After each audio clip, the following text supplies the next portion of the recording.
Hi student, मैं MKS Maurya. आप लोग देख रहे हैं बुधा क्लासेज।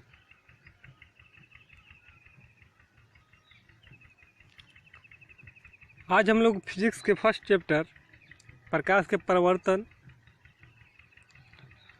में जो दर्पण है उसके बारे में पढ़ेंगे। इससे पहले प्रकाश के परिवर्तन के नियम, प्रकाश के परिवर्तन के कितने नियम होते हैं इसके बारे में क्लास करा दिया गया। अगर आप लोग नहीं देखे हैं तो प्लेलिस्ट में जाइए, चेक कीजिए, वहाँ से मिलेगा, उसे देख लीजिए।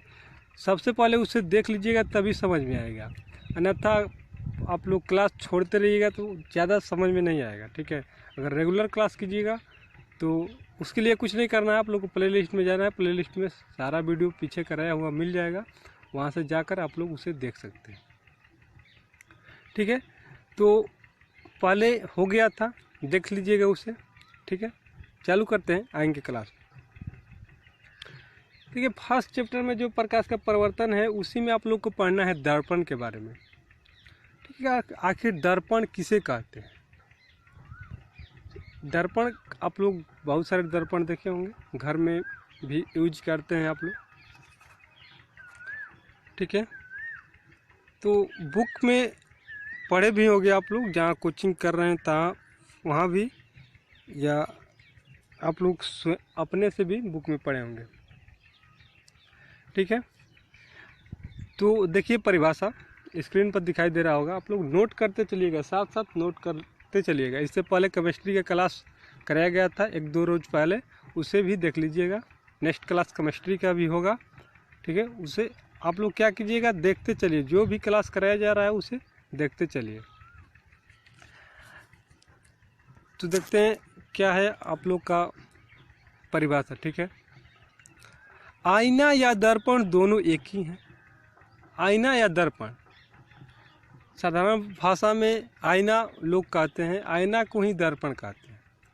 तो आईना या दर्पण दोनों एक ही हैं, जिसका उपयोग हम अपने आप के प्रतिबिंब देखने के लिए करते हैं। अपना प्रतिबिंब देखने के लिए क्या करते हैं? आईना का प्रयोग करते हैं, वही बात लिखा गया है। ठीक है, जिसका उपयोग अपने आप के प्रतिबिंब को देखने के लिए करते हैं, जैसे कि अपने सौंदर्य को देखने के लिए, अपने आप को खुद, अपना चेहरा देखने के लिए, अपना जो भी हो करते हैं, जैसे कि करते हैं, या अन्य वस्तुओं को भी देखने के लिए उपयोग किया जाता है। क्या किया जाता है? दर्पण का उपयोग अन्य वस्तुओं के लिए को देखने के लिए भी उपयोग किया जाता है। कभी कभी तो हम सोच में पड़ जाते हैं, कभी कभी हम लोग क्या सोच में पड़ जाते हैं कि हम दर्पण के अंदर हैं। नहीं, देखिएगा अगर दर्पण में, तो पता चलेगा कि आप दर्पण के अंदर हैं। क्या आप लोग के साथ ऐसा हुआ है? देखिएगा तो लगेगा, अभी तो आप समझदार हो गए होंगे, छोटे होंगे तो लगता होगा कि अरे उधर से भी दिखाई दे रहा है। अंदर हैं या बाहर? क्या आपके भी मन में यह विचार आता है? क्या आपके मन में यह विचार आता है? तो कमेंट करके जरूर बताइएगा कि आता है या नहीं आता है। ठीक है, तो दर्पण को साधारण भाषा में समझ लीजिए आईना। आईना को ही दर्पण कहा जाता है, दर्पण को ही आईना कहा जाता है। ठीक है, क्या कहा जाता है? देखिए यहाँ पर फिगर दिखाई दे रहा है, आप लोग देखते ही समझ गए होंगे कि यह क्या है। कोई दर्पण है। कौन दर्पण है इसे बाद में जानेंगे, अभी नहीं। दर्पण कितने प्रकार के होते हैं, कौन कौन होते हैं, इसे बाद में जानेंगे। नोट साथ साथ बनाते चलिए, नोट साथ साथ बनाते चलिएगा तो कोई दिक्कत नहीं होगा। ठीक है, तो समझ में आ गया होगा। दर्पण कहते किसे हैं ये तो आप लोग रोज यूज करते हैं, तो इसमें कोई ना समझने की बात नहीं है। कौन सा दर्पण यूज करते हैं आप लोग कमेंट में बताइएगा जरूर। दर्पण का कुछ और परिभाषा है, कुछ अलग ढंग से देखते हैं। कांच के एक तरल लेप लगा हो। क्या दर्पण कहते किसे हैं? अभी आप लोगों ने जाना, कुछ अलग ढंग से उसे परिभाषा देखिए आप लोग, अगर समझ में आ गया तो अपने मन से भी बना सकते हैं। ये सब परिभाषा क्या है, अपने आप से लिखा गया है, ठीक है, जो विचार है उसे लिखा गया है, क्योंकि आप लोग को स्क्रीन पर दिखाई देता रहे कि आप लोग क्या करिएगा, नोट बनाते चलिएगा साथ साथ। कांच के एक तरफ लेप लगा हो एवं दूसरे तरफ चमकदार दिखता हो उसे हम दर्पण कहते हैं। क्या बोला रहा है कि कांच के एक तरफ, तरल नहीं सॉरी, कांच के एक तरफ लेप लगा हो, यानी कि क्या, रंगा हो, कलई किया हुआ हो। अब ये वाला दर्पण देखिए, ऊपर क्या है, चमकदार है, लेकिन पीछे क्या हुआ है, कलई किया हुआ है। अगर कलई किया हुआ नहीं होता तो क्या होता, आप अपना चेहरा देख ही नहीं पाते, प्रतिबिंब बनता ही नहीं। अगर आप कांच के सामने जाइएगा, सीधा खड़ा हो जाइएगा तो उधर का दिखाई दे देगा, तो आप ना, आपका प्रतिबिंब कहाँ बना, वही तो कांच देखे होंगे आप लोग, ठीक है। तो कांच के एक तरफ, कांच ही होता है दर्पण, कुछ और नहीं, ठीक है। कांच के एक तरफ क्या हुआ, लेप लगा हो, यानी कलई किया गया हो, एक तरफ नहीं कलई किया गया होगा, तभी जाकर देखिएगा तो प्रतिबिंब बनेगा। कांच आप लोग देखे होंगे बहुत सारे, अगर पीछे कलई किया नहीं है तो आपका प्रतिबिंब नहीं बनेगा,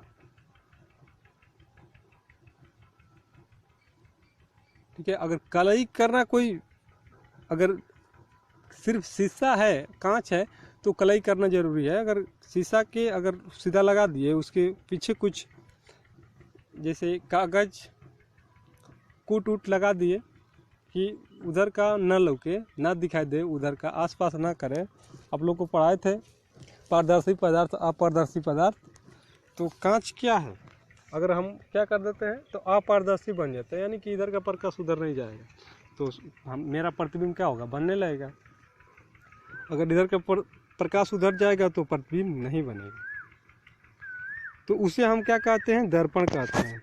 बोर हो रहे होंगे आप लोग, लेकिन देखिए समझते जाइए और अच्छे से, थोड़ा ही समझिए लेकिन अच्छे से समझते चलिए।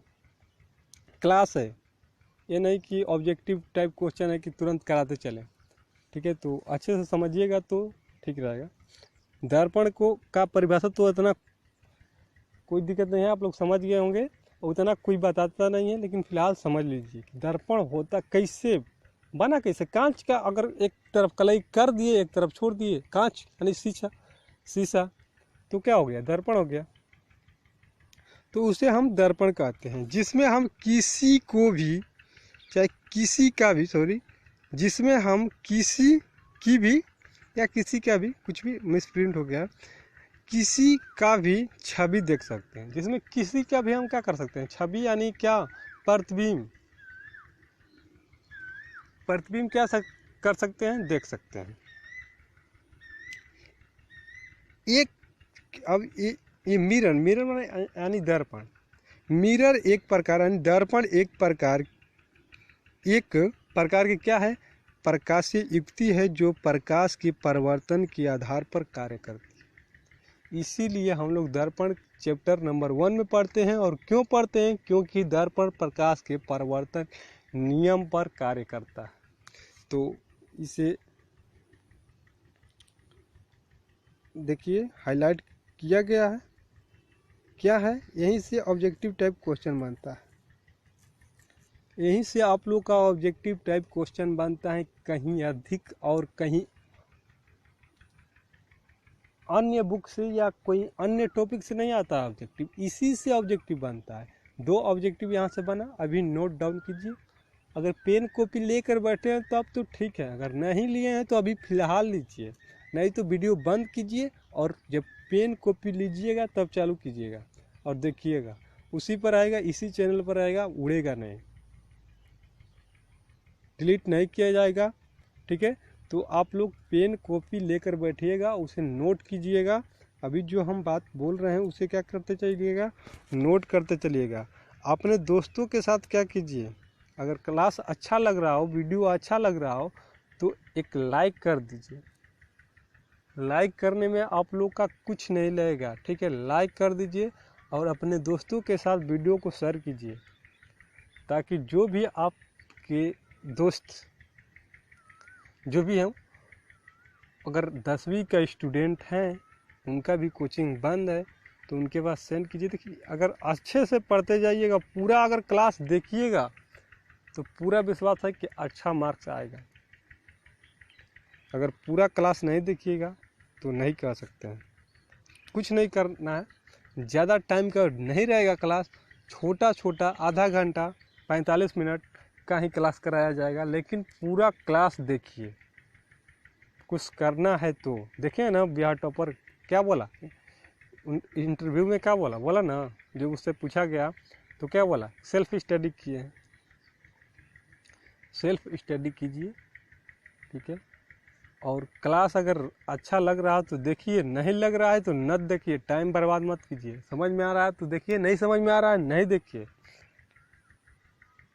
कि अगर कोई भी यूट्यूब पर क्लास कराया जा रहा है, कोई किसी का वीडियो हो, ये नहीं बोल रहा हूँ कि मेरा ही, किसी का भी वीडियो हो, अगर अच्छा लग रहा है तो देखिए, समझ में आ रहा है तो देखिए, समझ में नहीं आ रहा है नहीं देखिए। टाइम बर्बाद मत कीजिए,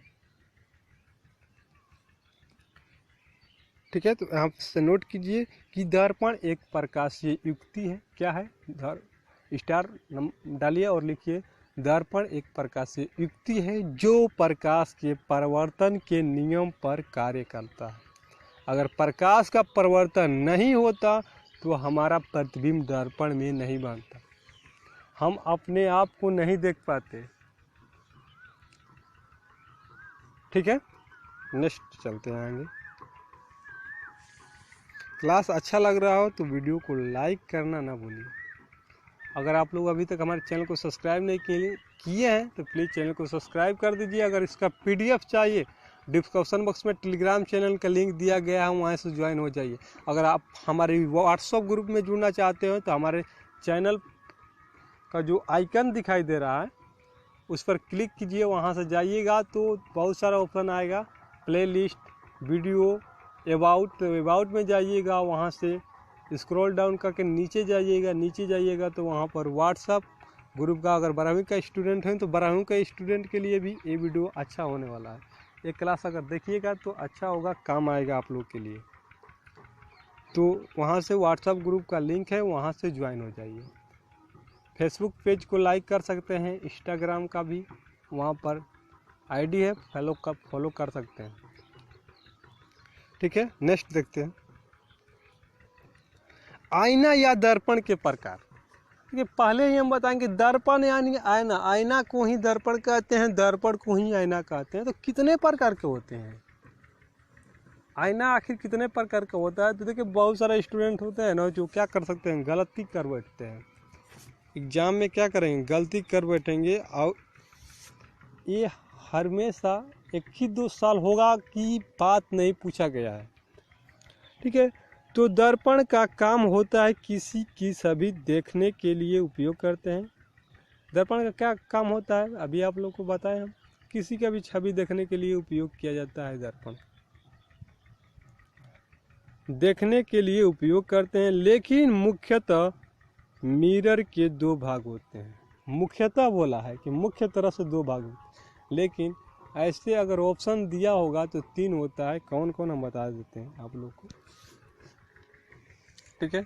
मुख्यतः 2 होता है, जिसे साधारण भाषा में सब लड़का याद किया होगा। ये उत्तल और अवतल दर्पण नहीं कहिएगा, दर्पण उत्तल और अवतल दर्पण ये दर्पण का प्रकार नहीं है। उत्तल और अवतल दर्पण दर्पण का प्रकार नहीं है। बहुत सारे स्टूडेंट बोल देते हैं कि दर्पण 2 प्रकार के होते हैं, उत्तल दर्पण और अवतल दर्पण। तो आप लोग अपने मन में सोचिए कि दर्पण के प्रकार आखिर 2 मुख्यतः लिखा गया है ना, कौन कौन होते हैं, लेकिन 2 नहीं होते हैं, हम बोल रहे हैं 3 होते हैं, ठीक है। नाम सुने होंगे आप लोग। तो अगर ऑप्शन में 3 दिया रहेगा, दर्पण के प्रकार कितने होते हैं, अगर ऑप्शन में 3 दिया है तो क्या कीजिएगा, 3 ही मारिएगा, ठीक है। तो दर्पण के मुख्यतः 2 प्रकार होते हैं, कौन कौन देखते आएंगे। ठीक है, चलते आएंगे। देखिए दर्पण के 3 प्रकार होते हैं, मुख्यतः यहाँ पर 2 लिखा गया है मुख्यतः, जिसको साधारण भाषा में सब याद करते हैं, लेकिन आप लोग याद नहीं कीजिएगा। अगर हमारे चैनल पर देख रहे हैं, अगर देख लिए हैं आप लोग वीडियो, तो एक गलती मत करिएगा। दर्पण 3 प्रकार के होते हैं, अभी नोट कीजिए। समतल दर्पण, गोलीय दर्पण, परलविक दर्पण। समतल दर्पण, गोलीय दर्पण, परलविक दर्पण। नोट कर लिए? ठीक है, चलते आएंगे। तो अब देखते हैं समतल दर्पण किसे कहते हैं। समतल दर्पण किसे कहते हैं? समतल दर्पण का फिगर भी आप लोग को दिखाई दे रहा होगा। समतल दर्पण का फिगर भी दिखाई दे रहा होगा। देखिए यही समतल दर्पण है। ठीक है, समतल दर्पण क्या होता है? समतल होता है जिसका परावर्तक सतह समतल हो, उसे समतल दर्पण कहते हैं। यानी कांच का वैसा भाग जिसका परावर्तक सतह समतल हो, उसे समतल दर्पण कहते हैं। समतल यानी सीधा हो। परिभाषा से देखते हैं, एक कांच का समतल प्लेट लें, उसमें एक तरफ पॉलिश करें तथा दूसरे तरफ बिना पॉलिश के ही रहने दें।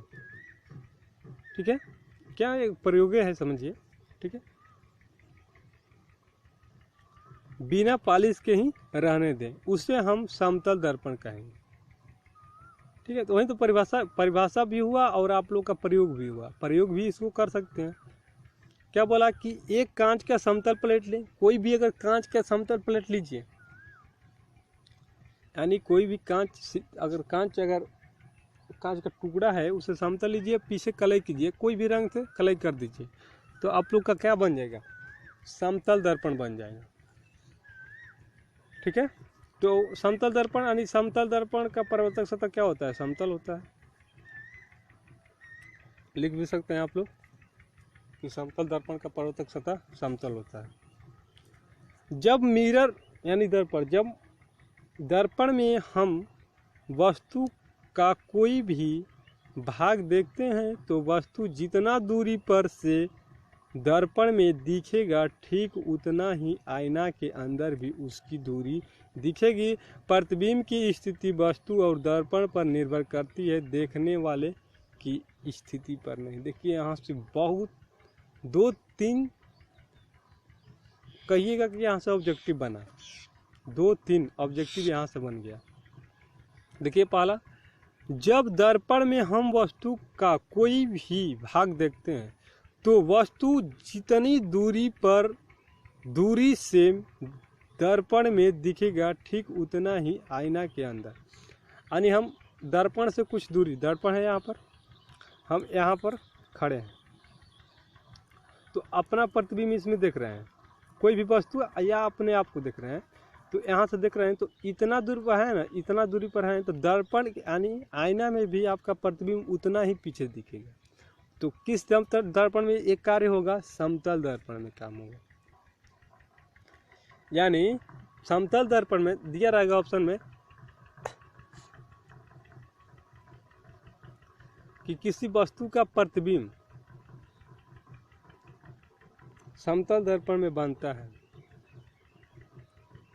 वस्तु की समतल दर्पण और वस्तु की दूरी से कम प्रतीत होता है, यानी प्रतीत होता है, या ज़्यादा प्रतीत होता है, बराबर प्रतीत होता है, इनमें से कोई नहीं। तो क्या होगा? बराबर प्रतिबिंब प्रतीत होगा समतल दर्पण में।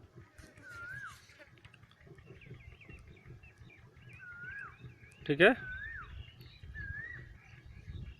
और नेक्स्ट है आप लोग का गोलीय दर्पण।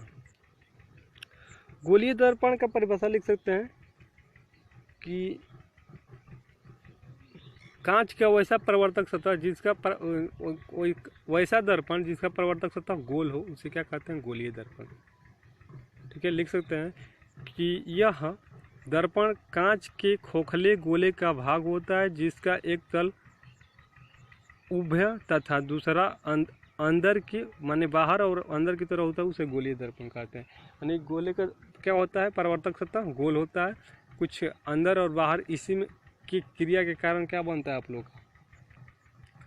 उत्तल दर्पण और अवतल दर्पण। तो आगे हम लोग पढ़ेंगे कि गोलीय दर्पण के कितने भाग होते हैं, ठीक है। गोलीय दर्पण के प्रकार आगे यानी नेक्स्ट क्लास कराया जाएगा जब, उसमें हम लोग देखेंगे कि गोलीय दर्पण के कितने प्रकार होते हैं, कौन कौन होते हैं, उनका यूज कहाँ कहाँ होता है। तो नेक्स्ट क्लास करना मत भूलिएगा, और पिछला क्लास नहीं किए हैं तो उस क्लास को कीजिए। ज़्यादा जो लॉन्ग क्लास नहीं कराया जाएगा, ठीक है। अपने दोस्तों के साथ शेयर कीजिए वीडियो को। अगर वीडियो अभी आप लोग हमारे चैनल को सब्सक्राइब नहीं किए तो चैनल को सब्सक्राइब कीजिए। अगर वीडियो अच्छा लगा तो लाइक कीजिए, अगर अच्छा नहीं लगा तो अनलाइक कीजिए, ठीक है। अपना जो भी फीडबैक है कमेंट बॉक्स में ज़रूर दीजिएगा। मिलते हैं नेक्स्ट वीडियो में, तब तक के लिए धन्यवाद। जय हिंद, वंदे मातरम।